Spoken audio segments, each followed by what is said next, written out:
दोस्तों, राधे राधे। और प्लीज़ हमारी कहानी अच्छी लगे तो वीडियो को लाइक करना, चैनल को सब्सक्राइब करना, प्लीज़ सपोर्ट करें हमें इस चैनल में। अक्सर हमने अपने आसपास ऐसे बहुत से लोगों को देखा है होगा जो दूसरों से कम हुनरमंद होते हैं, दूसरे लोगों से कम मुलाकात, उनसे कम टैलेंट होता है, लेकिन फिर भी वह उन लोगों से ज़्यादा कामयाब हो जाते हैं। तो ऐसा क्यों होता है?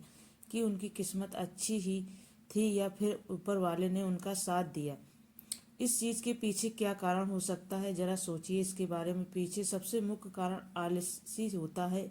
जी हाँ, कामयाब होने के सिर्फ हुनर नहीं चाहिए, उसे कम से कम करने के लिए जोश और हिम्मत चाहिए। अगर अपने जोश और हिम्मत की जगह पर आलसी है तो आप पे कितना ही हुनर हो, वो हुनर किसी काम का नहीं है रह जाता।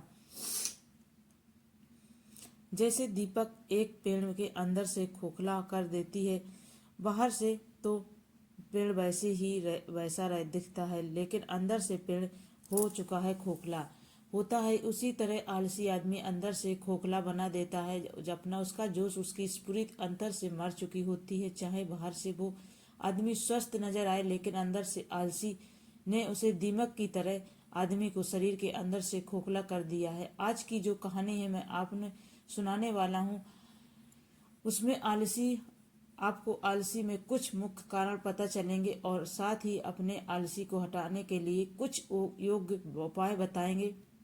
इससे पहले कि आप इस कहानी को खो जाएं, चैनल को सब्सक्राइब कर दीजिए प्लीज। चलिए हम शुरू करते हैं। एक बार की बात है, आलसी आदमी बुद्ध के पास आकर कहता है कि बुद्ध, मैं अपने में आप में कुछ बहुत परेशान हूँ और बहुत ही आलसी आदमी हूँ, इसलिए सब लोग मुझे ताने देते रहते हैं। क्या आपके पास कोई मार्ग है जिससे मेरा आलस दूर हो सके? यह सुनकर बुद्ध ने कहा कि तुम्हें कैसे पता कि तुम आलसी आदमी हो? इस बात का उत्तर देते हुए वो आदमी बोला कि बुद्ध का सब लोग मुझसे कहते रहते हैं कि तुम बहुत आलसी हो। आदमी में कोई काम ठीक से नहीं होता है तो टालता रहता है और बिना जाने क्या क्या बातें कहते रहते हैं। यहाँ तक कि मेरे परिवार के लोग कि मुझे आलसी आदमी का कर पुकारते हैं। ये सुनकर बुद्ध उसे आदमी से पूछते हैं, तुम्हारे पास आलसी होने की कोई प्रमाण है? क्या तुम में सिद्ध कर सकते हो कि तुम एक आलसी आदमी हो? यह सुनकर आदमी कहता है कि बुद्ध, मैं कभी भी सुबह जल्दी नहीं उठ पाता हूँ और हर काम को टालता रहता हूँ। मुझे लगता है कि आलसी होने के लिए यही प्रमाण काफी होगा। इस आदमी की बातें सुनकर बुद्ध कहते हैं कि आलसी को समझने के लिए हमें यह जानना होगा कि आलसी क्या है और वो किसी आदमी के शरीर में कैसे जन्म लेता है। अगर कोई आदमी किसी कम में पूरा मन नहीं लगा कर उससे काम के प्रति जोश के नहीं उत्साह नहीं हो सका, कारण वो आलसी होता है। आलसी जोश और उत्साह का विपरीत होता है। इसे समझने के लिए हमें यह जानना अधिक आवश्यक है कि आलसी आदमी के शरीर में दो स्टार पर जन्म लेता है, शरीर स्टार और मानसिक स्टार पर। यह कहते हुए बुद्ध ने उसे समझना शुरू किया कि उससे पहले शारीरिक स्टार पे आलसी को समझते हैं।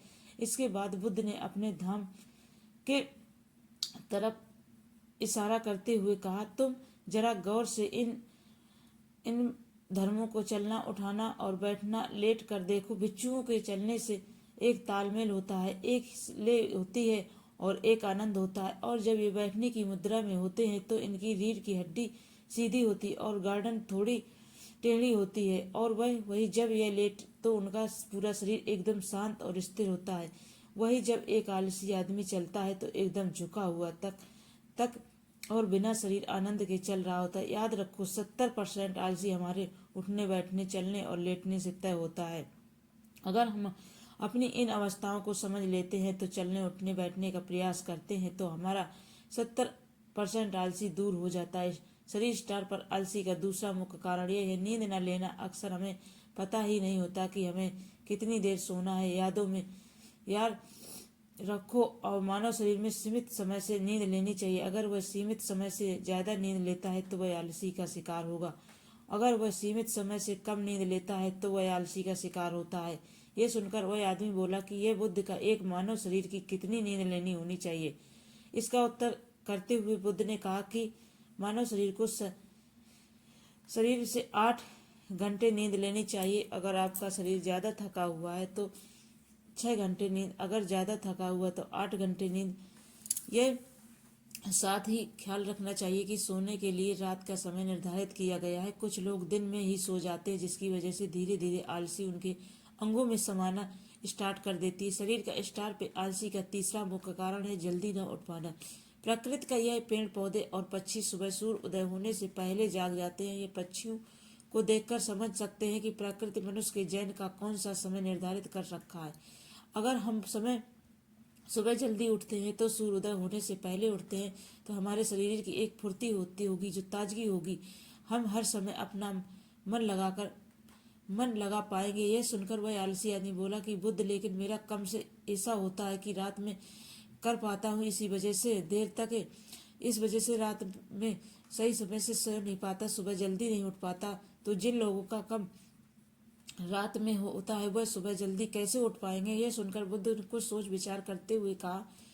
उसके बाद कहना शुरू करते हैं कि जिन लोगों का काम रात में होता है उनके काम पूरा मन लगाकर करना चाहिए, और यदि ऐसे रात में काम करके दिन में सोते हैं और वो सीमित समय से नींद लेते हैं तो वे भी आलस से बच सकते हैं। लेकिन रात में जितनी गहरी नींद आती है उतनी गहरी नींद दिन में नहीं आती, क्योंकि दिन में शोर शराबा ज्यादा होता है, जिससे आदमी गहरी निद्रा में नहीं जा पाता। इसलिए वो आदमी दिन में सोता है, उसे कुछ व्यवस्था करनी चाहिए, इससे बाहर का शोर शराबा उसकी नींद में बढ़ने का मार्ग न बन सके। इसलिए अपने कानों में रुई बगैर थस कर जिससे बाहर की आवाज उनके कानों में न पड़े। गहरी निद्रा में शरीर को स्टार पर आलसी का अगला मुख्य कारण यह है भोजन सही समय और सही समय पर न करना। इसके लिए आवश्यकता होता है कि कुछ लोग ऐसे भोजन करते हैं जिसके कोई जान ही नहीं होती। अब लोग ही सोचिए, खाने में जान ही नहीं है, जिस खाने में ऊर्जा ही नहीं है, वो खाना आपके शरीर को ऊर्जा कैसे दे सकता है? अगर इंसान ऐसा खाना खाएगा तो शरीर में किसी भी किस्म का प्रतिरोध करेगा। अक्सर गलत समय पर उल्टा सीधा भोजन करने से आदमी का मोटापा बढ़ता जाता है, और एक पतले इंसान के मुकाबला एक भारी शरीर वाले इंसान के शरीर में ज्यादा आलसी आने की संभावना हो जाती। इसलिए ऐसा भोजन करो जो प्रकृति से सीधा प्राप्त हो रहा हो कुछ ऊर्जा। यह सुनकर उसे आदमी ने कहा कि बुद्धि शरीर स्टार पर तो आलसी के समझ गया हूँ, लेकिन मानसिक स्टार पे आलसी क्या होता है? इसका उत्तर देते हुए कहते हैं, इंसान को अपने जीवन में बहुत सारी नाकामयाबी मिलती है। जब वो नाकामयाब हो जाता है, किसी का पूरा नहीं कर पाता, उसका जोश उत्साह अगले काम के करने के लिए ठंडा पड़ता जाता है, और जब वो किसी काम शुरू करता है उसका पीछा कम उसके मन प्रभावित करता है। इसलिए नए काम को पूरे जोश और उत्साह के साथ करना चाहिए, पूरा मन लगाकर करना चाहिए। यही पता आलसी का कारण बन जाता है, जिसकी वजह से वह नया काम पूरा नहीं कर पाता, क्योंकि उसका पूरा मन और पूरा जोश लगा होता है। तो इसके लिए वह समझना जरूरी होता है, जो पिछला काम हमारा पूरा नहीं हो पाया उसे हमें बहुत कुछ सीख मिलती है, और उससे हमें एक अनुभव मिला जो हम अपने नए काम को पूरा कर सके। पिछले काम के प्रति नकारात्मक जरिए रखने की बजाय सकारात्मक जरिए रखेंगे, आलसी हमारे मन से दूर हटेगी। मानसिक स्टार पे आलसी का दूसरा मुख्य कारण यह है लक्ष्य का नष्ट न होना।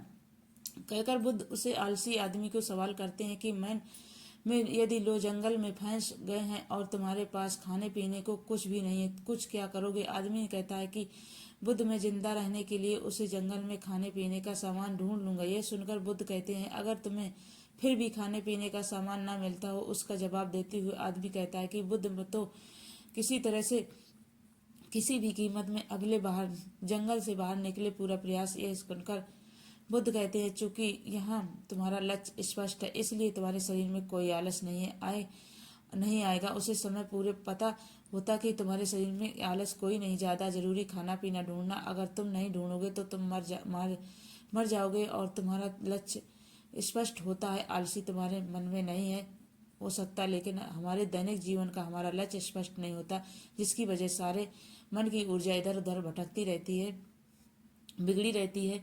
और हमारा लक्ष्य स्पष्ट होगा तो कोई ताकत हमें हमारा लक्ष्य प्राप्त करने के लिए नहीं रोक सकती। और इसी अगर एक काम को करने के हमारे पास कोई ठोस वजह नहीं होती है तो हमें को टालते उसे कम काम करने से हमारा मन को डरता है, क्योंकि हमारे मन में यह बात होती है कि हम काम करके कुछ फायदा तो होगा, इसलिए किसी काम को करने के लिए हम ठोस वजह बहुत जानना बहुत ज़रूरी होता है। बहुत सारे लोग व्यायाम करने की अहमियत नहीं समझते क्योंकि वह इसकी वजह नहीं देख सकते और सोचते हैं व्यायाम करने से फ़ायदा नहीं। लेकिन आदमी दूरदर्शित रहता है तो यह देख पाता है अगर आप आज यह नहीं करोगे तो भविष्य में मेरा शरीर कितने रोगों से ग्रस्त हो सकता है। तो आदमी स्पष्ट लक्ष्य से होता है और ठोस वजह भी होती है और इसलिए लोग व्यायाम भी करते हैं। मानसिक स्तर पर आलसी का अगला मुख्य कारण होता है आलसी लोगों के साथ अक्सर लोग आलसी नहीं होते हैं लेकिन उसके आसपास के लोग आलसी हो जाते हैं। अगर आपकी संगत में आलसी में लोग भरे हुआ आप तो उसकी तरह जाएंगे और आपका मन भी उसी काम को करने को भागने का। लोग आदत की छुआछूत की बीमारी की तरह होता है जिससे आलसी लोगों को आप घिरे हुए में अपना मन उतने ही आलसी को पकड़ लेता है। मानसिक स्तर पर आलसी का अगला मुख्य कारण है किसी काम को टालते। कुछ कह लोगों की आदत होती है काम को टालने रहना, आज कर लेंगे कल कर लेंगे।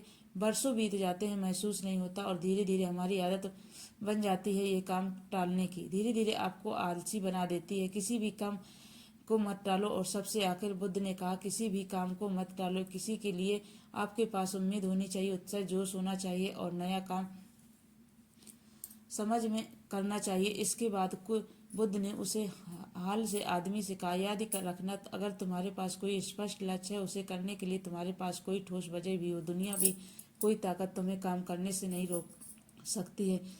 दोस्तों, अगर जीवन में कुछ हासिल न करना है तो आप हमारे पास सिर्फ आज ही एक समय है। यह मत सोचो कि कल आएगा। मानकर चलो हमें जीने के लिए सिर्फ 24 घंटे मिले और 24 घंटे में मरने से पहले क्या कर सकता हूँ ये समझ लीजिए कि एक एक सेकंड मिलकर एक मिनट बनता है और एक मिनट बनकर एक घंटा बनता है और घंटे का पूरा दिन बताता है। और तो हमारे लिए सबसे ज़्यादा ज़रूरी है वो सेकंड और जिनसे पूरा दिन बना हुआ है। इसलिए हमने अपनी भी सेकंड को बर्बाद मत करो क्योंकि एक बार जो घड़ी बीत हो गई वो वापस लौटकर नहीं आती, कभी नहीं आती। दोस्तों, आपको ये कहानी कैसी लगी आप कमेंट बॉक्स में ज़रूर बताएं और आपको अच्छी लगी हो तो प्लीज़ चैनल को सब्सक्राइब कर लीजिए। और अगली कहानी तब तक के लिए अपना ख्याल रखें दोस्तों। धन्यवाद दोस्तों।